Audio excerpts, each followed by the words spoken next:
नमस्कार, मैं हूं रितेश। स्वागत है आप सबका बुलंद न्यूज में। बात करेंगे आध्यात्मिक जगत की खबरों की।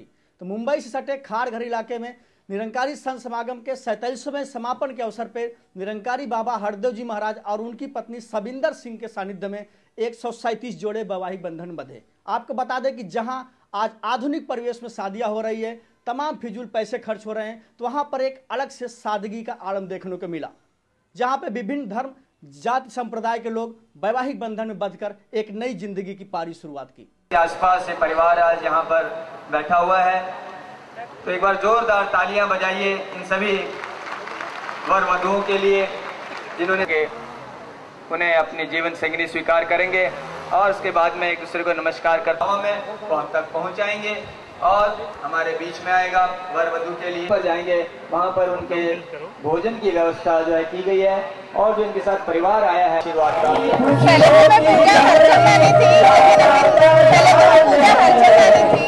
लेकिन अभी निरंकारी बन गई, पूजा निरंकारी नाम है मेरा।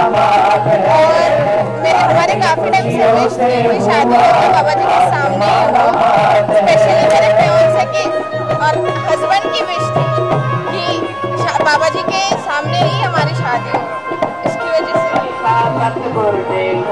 Myself Sadhana Singh Yadav from Allahabad और इस समागम में साक्षात निराकार परमात्मा के सामने शादी करना कोई मामूली बात नहीं है। ये हमारा भाग्य है कि आज हम इस निराकार परमात्मा साक्षात भगवान के सामने आज हम शादी कर रहे हैं।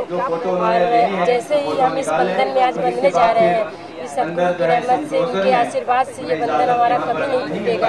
ये बंधन अटूट बंधन है, ये हम कभी नहीं तोड़ेंगे। हमारे सदगुरु का जैसा वचन है, जैसा वो हमें बनाना चाहते हैं, हम उनके वचनों पे चल के इसी तरीके का बनाएंगे। सामूहिक शादियाँ जो बाबा जी का जो ध्यान है यहाँ पे संत निरंकारी मिशन जो सदगुरु बाबा हरदेव सिंह जी का उनका ये मतलब ध्यान है कि यहाँ पे अगर सामूहिक शादियाँ होती है तो बाहर भी हम शादियाँ करते हैं, बट जो यहाँ पे जो अलग मजा है, जो समय के सदगुरु है उनके सामने ये हमारे जो आगे का जीवन है हम साथ में व्यतीत करने वाले, तो उनका आशीर्वाद लेकर ही ये आगे का जीवन हमारा व्यतीत होगा। तो बहुत बहुत बहुत अच्छा लग रहा है। निरंकारी संत समागम में 140 जोड़ों का सामूहिक विवाह कराया जा रहा है। इस समय हमारे साथ यहाँ पे डॉक्टर शीतल जी हैं, इनसे जानना चाहेंगे शादी को लेकर इनका क्या कहना है। और गौरतलब बात है कि डॉक्टर शीतल जी PhD हैं और इनके पति जो है 8वीं पास है। इसको लेकर इनका क्या कहना है, आइए जानते हैं। अगर हम ये देखें तो सामाजिक जीवन में ये बहुत बड़ा फासला है, लेकिन जैसे हम अपने जीवन में देखते हैं कि इंसान अगर पैदा हुआ है तो उसे मरना भी एक दिन है। और जब ये हम देखते हैं कि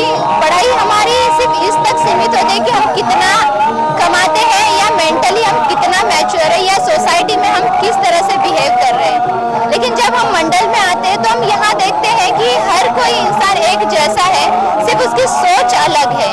और अगर सोच का ही फासला है तो हम ये मानते हैं कि जिसकी सोच अच्छी है, इंसानियत की तरफ है, जिसमें कोई बुराई नहीं है, जो समाज के प्रति सिर्फ अच्छा ही चाहता है, वो इंसान सबसे बड़ा है। अगर ये कम पढ़े लिखे भी है और मैं अगर ज्यादा पढ़ी लिखी भी हूँ तो मैंने ये देखा है कि मुझसे ज्यादा शायद समझ उनमें है, क्योंकि निरंकारी बाबा जो हमें सिखाते हैं कि सभी एक जैसे हैं और सभी को एक दूसरे के साथ प्यार से पेश आना चाहिए। तो मैंने हमेशा देखा है इनमें कि जो इंसानियत होती है वही सबसे बड़ी पूंजी है जीवन की। तो पढ़ाई सिर्फ इसीलिए है कि अगर कोई पढ़ता है तो उसे अच्छी नॉलेज होती है, सोसाइटी में बैठने उठने का उसका अपना एक तरीका होता है, सोसाइटी में कंट्रीब्यूशन किस तरह का होना चाहिए, किस तरह की एक्टिविटीज होनी चाहिए या हमारा सोसाइटी के प्रति क्या कर्तव्य, इस चीज की समझ होना ही पढ़ाई है। तो बाबा जी तो हमें यहाँ पे बताया कि हर कोई एक जैसा है, तो पढ़ाई के होने से कुछ नहीं होता। और ये बड़ी बात है कि मैं अगर पढ़ाई में भी ज्यादा हूँ और अगर ये कम भी है तो अर्निंग के हिस्सों में देखेंगे तो वो मुझसे ज्यादा है। मतलब यहाँ पे एजुकेशन कहीं आ ही नहीं रहा। तो आपने देखा कि यहाँ पे 140 जोड़ों का सामूहिक विवाह कराया जा रहा है। यहाँ पे भिन्न भिन्न जात और धर्म संप्रदाय के लोग यहाँ पे शादी कर रहे हैं। और आपको बता दें कि यहाँ पे भिन्न भिन्न डिग्रियां और डिप्लोमा धारक भी यहाँ पे शादी कर रहे हैं। एक ऐसे जोड़ों को आपने देखा कि जो शीतल मात्रे करके जिन्होंने PhD की डिग्री लिया हुआ है, तो उनके पति जो 8वीं पास है, लेकिन उन्होंने साफ तौर पर जोड़ों को कहना है कि शादी एक वैवाहिक बंधन में 7 जन्मों का रिश्ता होता है और दैवी शक्तियां और ईश्वर शक्तियों की कृपा होती है जहाँ पे शादी होती है। और इन्होंने साफ तौर पे कहा कि हमारे पास पैसा भी है और इन्होंने ये भी कहा कि हमारे पतिदेव हमसे ज्यादा पैसा कमाते हैं, लेकिन एक दिल का रिश्ता होता है, न कि पैसे का रिश्ता होता है। कैमरामैन शमशाद के साथ रितेश पाठक, बुलंद न्यूज, मुंबई।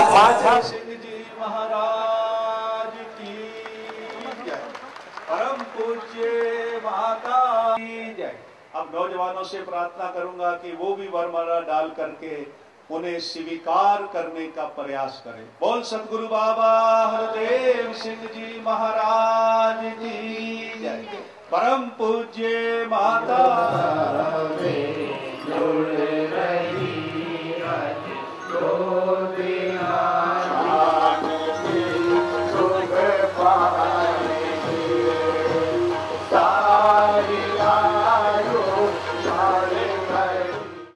सामूहिक विवाह के अवसर पर निरंकारी बाबा हरदेव जी महाराज वर वधू को आशीर्वाद भी दिए और उपदेश भी दिए। तो आइए देखते हैं इस अवसर पर बाबा ने क्या कुछ कहा।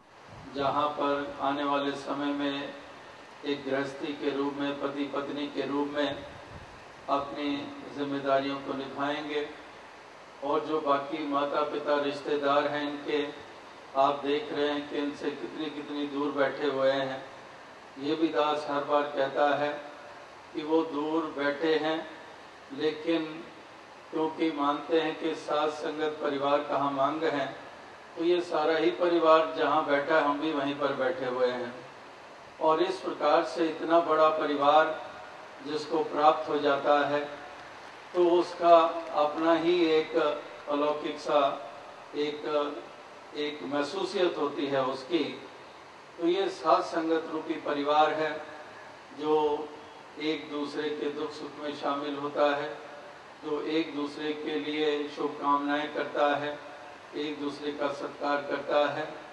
और इस प्रकार से ये पारिवारिक रूप में सब तमाम साथ संगत इस अवसर, इस मौके के ऊपर उपस्थित है और इतनी बड़ी हाजिरी में ये शादी की रस्म निभाई जा रही है। समस्त साथ संगत की तरफ से इन परिवारों को लाख लाख मुबारकबाद देता है। साथ संगत जी धन्यवाद। तो आइए आपको ले चलते हैं खारघर के निरंकारी संत समागम में, जहां पर 137 जोड़े वैवाहिक बंधन में बंधने के बाद अपने निरंकारी संत महासमागम के गुरु निरंकारी बाबा हरदेव महाराज जी से आशीर्वाद ले रहे हैं।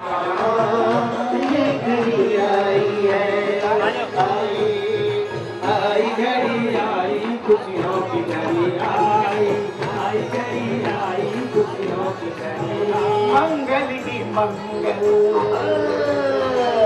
खुशियाँ की खुशियाँ, गुरु की रहमत से हर दिन सुहाना, हर दिन सुहाने प्यार की शहनाई। तो फिलहाल बस इतना ही, दीजिए हमें इजाजत। बाकी खबरों के लिए देखते रहिए बुलंद न्यूज, बुलंद भारत की बुलंद तस्वीर। नमस्कार।